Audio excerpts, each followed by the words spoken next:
Hello and welcome to Sports Update. On Update this evening, we have a lot of stories, juicy stories for you on the world of sports. And you know, when it is sports, it's always happiness, unity, and what have you. And I'm Emmanuel Fashimi. I also have a guest that will be joining me all the way from Niger State, not a suspect, but a usual face on the show. That is Isaac Omidije. But before we call on Isaac Omidije, let's go straight to the first story we have for you this evening, where MBBF President Musa Kida donates basketball equipment to Unimaid, that is University of Maiduguri Sports Council. That is a massive one coming in from the MBBF president. We know a lot of issues that surrounded that federation for so long, but the president deemed it fit to actually donate some basketball equipment to University of Maiduguri. You know, when it comes to Nuga games, University of Maiduguri normally stands out.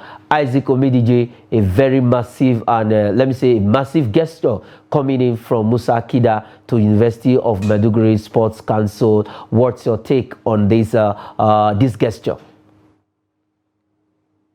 These are some little things that can change a lot of things for universities like University of Maiduguri, who have been doing very well when it comes to their games in terms of basketball. And to see Musa Kida doing this, it goes to show that, yes, others can do it. In fact, it pains me a lot to see that philanthropists in the society don't even see the need for them to do more or to even do anything at all when it comes to donation for football, even for sports, rather, in the country. A lot of talent abound. And universities have so many things that is competing for their funds. So some of these things cannot be even be procured by some of these universities. You need to go and see some of the so-called basketball courts some universities use to prepare for Nuga games in their various universities. You will shed tears. But apart from going donating these sports items, I think MBBF should also look at even developing the game from the tertiary institution level by assisting in even getting certified and standard courts for basketball. What we have in most universities is just a playing ground painted with grey and white with a basket. But when you see actions like this, it goes to show a long way that many things need to be done. Kudos to Kida. I hope we have a program under the MBBF, since the MBBF is now at peace, to see how they can also assist, even if it's every zone, one university per zone in the country. It will go a long way. It will go a long way. Now, let me take you on this. We have so many federations in Nigeria, and we have so many sports also in Nigeria. What do you think that these federations can actually do to make their various sports to be viable? Because sometimes we hear sports, they are not doing anything. The president is just there as maybe a way of compensation. Some of his friends will come together, they will do voting and whatever, buying of vote. It's something that happens in this part of the world. But what do you think that these presidents should just do to make their various sports to be a viable one in Africa and in the world at large, and most especially when we go out of the country for various competitions? Yes, you see, we can do this by making sure that we have creative presidents in place. Not presidents who are just there to get foreign extra codes, to get whatever allocation is coming for the federation, but presidents who are creative. When I mean creative, develop a plan that will make you busy throughout the year. Unfortunately, most of them cry for funds. Be creative. Creative people get sponsors, especially in the business of sports. Start from, even if it's a secondary school, you'll be busy. Have a secondary school competition every year. Have that of tertiary institutions every year. Tell me how you will not be busy before you now have that of national. And you see that from this level, you progress gradually by getting even new athletes that are hungry to succeed. Not athletes that are already fat, they've eaten fat, and they are all waiting for you to beg them to represent the country. But from the secondary school, from the tertiary institutions, you can get athletes that are ready to, do everything for this country, because they also need to make a name. They also need to make a name. And for Musa Kida, I think he has taken a very big step where he's not the only one of the federations that is making waves in Nigeria.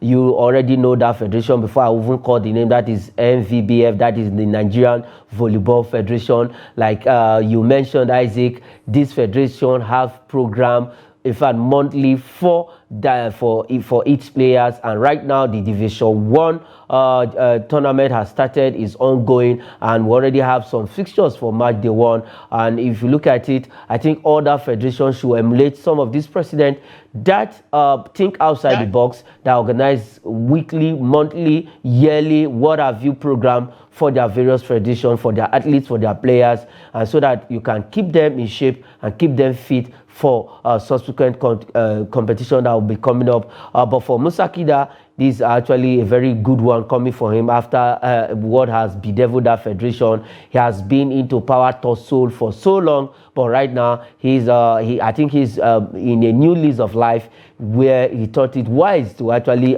visit University of Maiduguri and extend a hand of a fellowship, a hand of gesture, hand of friendship, and a hand of love to that university, where he wants to actually take their basketball to another level for when the Nuga Games is on, and then the World University Game Wuga that normally comes up, and I think is coming up in Chengdu this month thereabout, right there in China. Okay, let's move away from that story and head straight to Jamaica, where our own Toby Amuson, the world record holder, has actually bounced back to life after his first 2 races of the year ended in a result in which this young lady never wanted, and even for us Nigerians never wanted that result for her. But right now she's back on her feet, winning her first race of the year. Isaac, Toby Amuson, I think after that degree, she said, I am coming back, and she has come back. When she got this victory, I said finally, because it has not been rosy for her this year.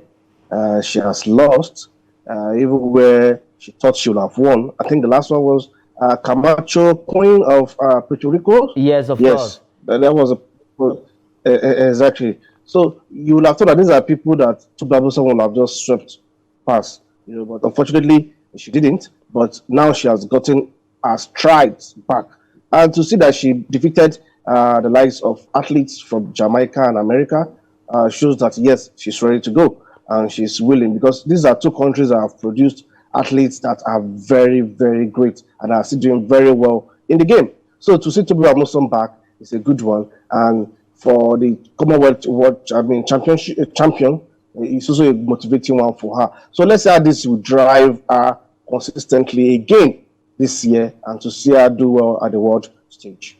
At the world stage. Well, let me drag you on this also. For Toby Amuson now, she lost her first 2 races of the year. Could you say maybe she was distracted a bit because of her education? She just bagged the master's degree in sports management. Would you say maybe that contributed to her 2 losses at the beginning of the year?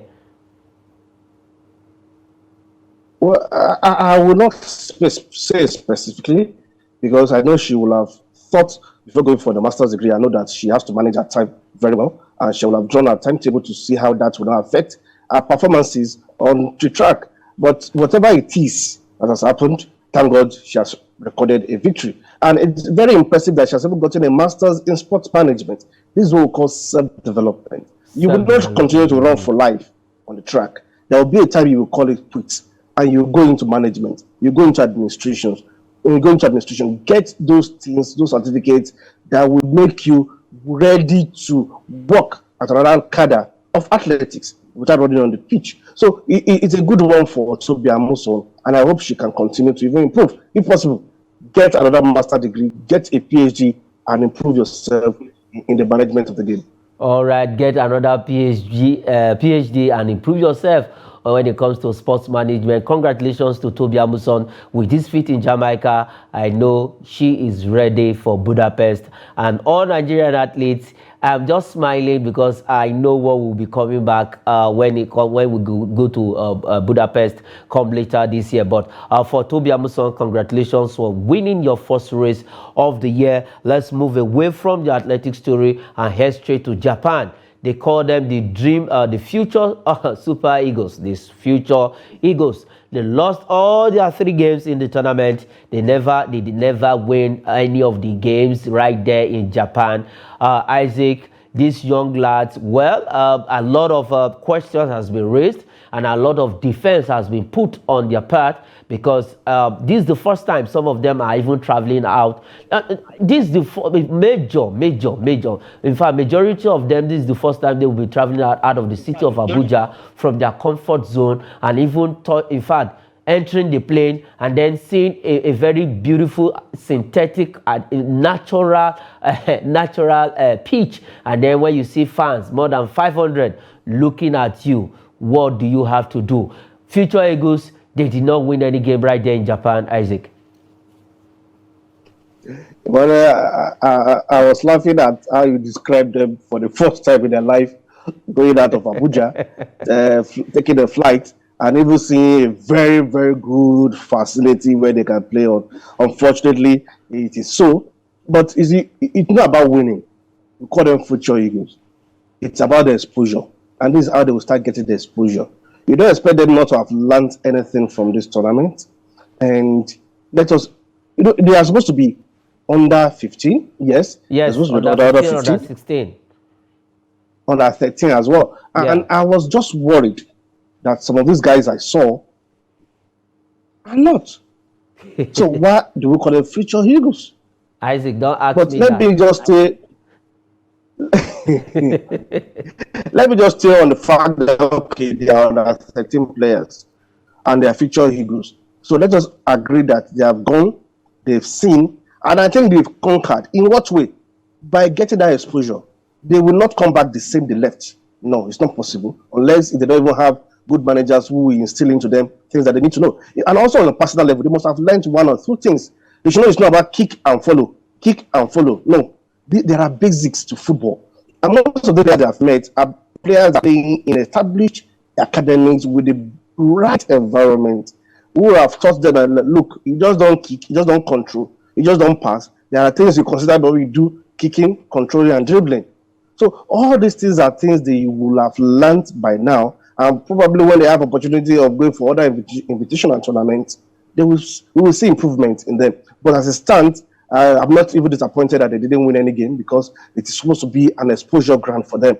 They need, and I believe they are exposed, and that's why they will see wonderful pitches, as you said, and they will be amazed.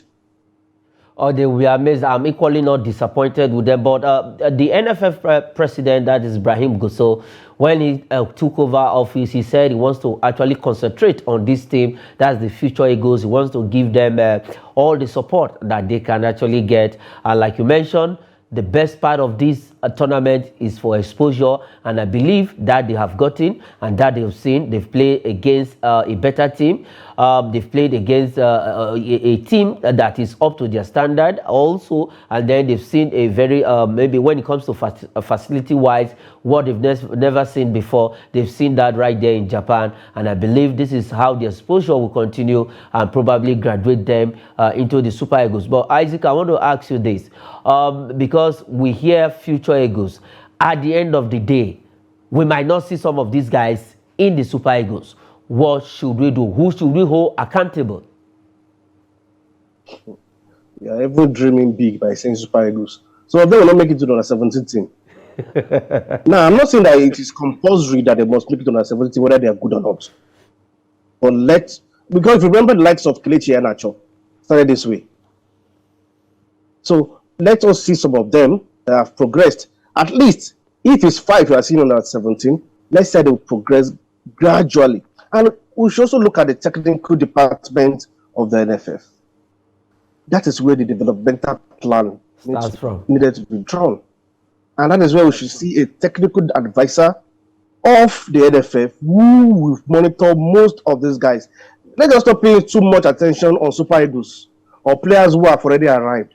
Let us see how we can develop these young lads. And let us see a plan. Let us see a progression that we can really evaluate. That we can really say, okay, yes, there's a progression. Or yes, we put them through the progression line, but they didn't progress. There are two different things. So talking about Super Eagles is even far. But let us see how these young lads can even be infused and taking along in under 17, next under 17 team where they will play. I think after under 13, under 15, let us see them in under 17. Let there be progression. Not just that from nowhere we go and bring out some players that probably know somewhere, have something to get themselves into a team.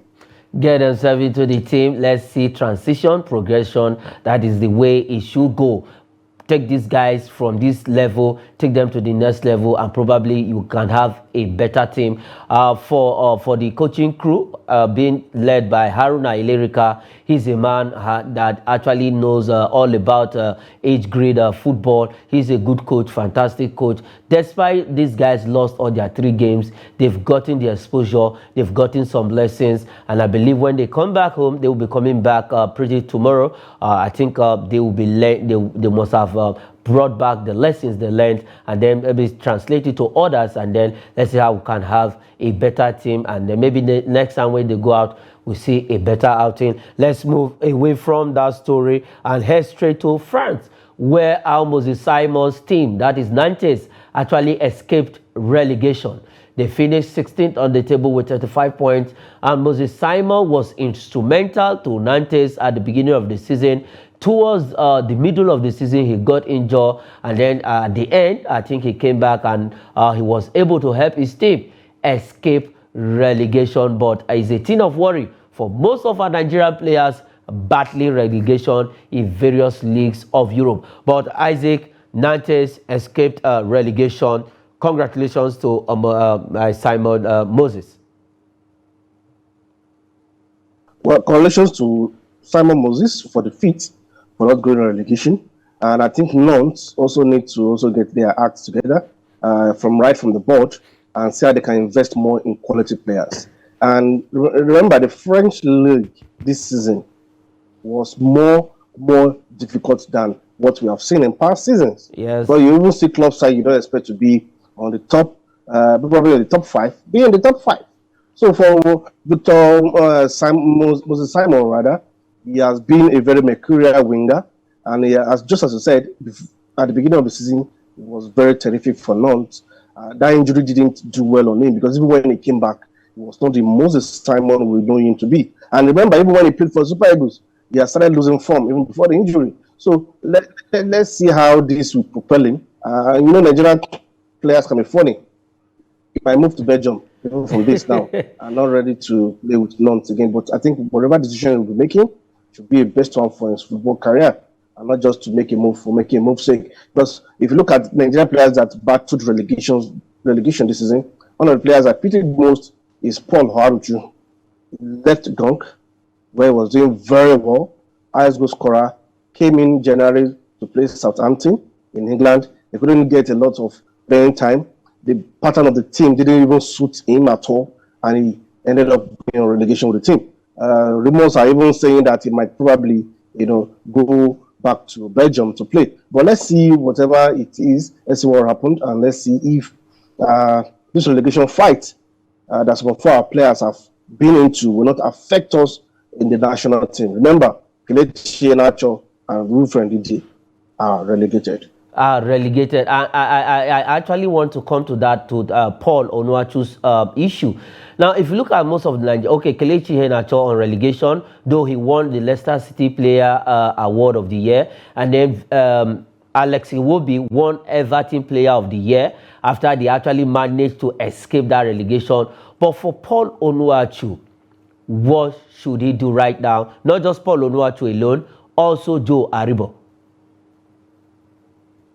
Joe Aribo also surprised me, because this was a guy that was doing very well with Rangers. He left and came on a high to Southampton. He played initially and subsequently probably played in him again. And even times didn't make the match squad when he was not even injured. So I wonder what has happened to Joe Aribo and Southampton. But for Paul Haruchu, I would rather advise that if he's getting a new manager that will be able to play against Belgium and come to England, I think if you know he cannot have them from, it's better to be playing and scoring goals in in Belgium, than to come to the championship now and not even play for a championship club. That would not be good enough. That one will not be good enough. Let's leave Nigerian players with that. Congratulations to Moses Simon for escaping relegation. Let's head straight to Italy, where this man, he has seen it all in football. The big man, they call him a monster, as some some players will describe him. Ibrahimovic, a man, not a monster that hurts people, but a monster on the field of play with his action. Ibrahimovic retiring at the age of 41. Isaac, this man has seen everything in football. Everything in football. Fortunately, he could win some important medals. That does not take anything away from him from being a great player, a great individual player that have done everything possible in football. He has scored wonderful goals. He has scored easy goals. He has scored difficult goals. He has been controversial on so many occasions. Of course. But that will not take away Zlatan Ibrahimovic. Now, he's elegant, he's pompous, and with that, he gets the result. You know, when you're pompous, don't be pompous for nothing's sake. He is pompous because of his quality, and his quality speaks on the pitch. And to have played to this level, 41, shows that this guy is great. And I'm very sure if you wanted to go to Saudi Arabia or Dubai or United Arab Emirates, he can still go and still play 1 or 2 more seasons and he will still score goals. Because if you look at his body built, doctors have confirmed how unique his body is. Looking as if he's still a player of 25 years old. But hey, there's always a time you call it quit. And I think he's ended on a high. Injury didn't favor him this season so far with AC Milan, but he has done well. He has done well for his career, and he's a legend. Someone to be respected. Someone to be respected, a legend. He actually chased the Champions League trophy, but he couldn't get it. Congratulations for Ibrahimovic for playing at the highest level. All right, before we go on the show, quickly, let's take this one last story where Real Madrid has actually terminated the contract of Eden Hazard. Isaac, in 1 minute, Eden Hazard's contract terminated at Real Madrid. Good for both sides. He's not doing well for Real Madrid. He's not doing well for himself. So, and he's being paid humongous amounts of money weekly. So I think it's a good one. He has done well for Real Madrid. That the contract should be terminated. He should move ahead, probably go to MLS, go to where everybody is going to now, go to United Arab Emirates and see how he can revive his career. That is if he actually needed to even revive his career. Because the Hazard we saw at Real Madrid was a complete shadow of himself to the Hazard we know at Chelsea. At Chelsea. All right. Thank you, Isaac. That is how far we can go on the show. If I allow Isaac to talk, you will talk and you will not be tired. If Hidabasi could cook for how many hours, we can talk for 200 hours. Isaac, thanks for coming on the show. Thank you, Manu. All right. I am Emmanuel Fashemi. Keep watching sports. Thank you.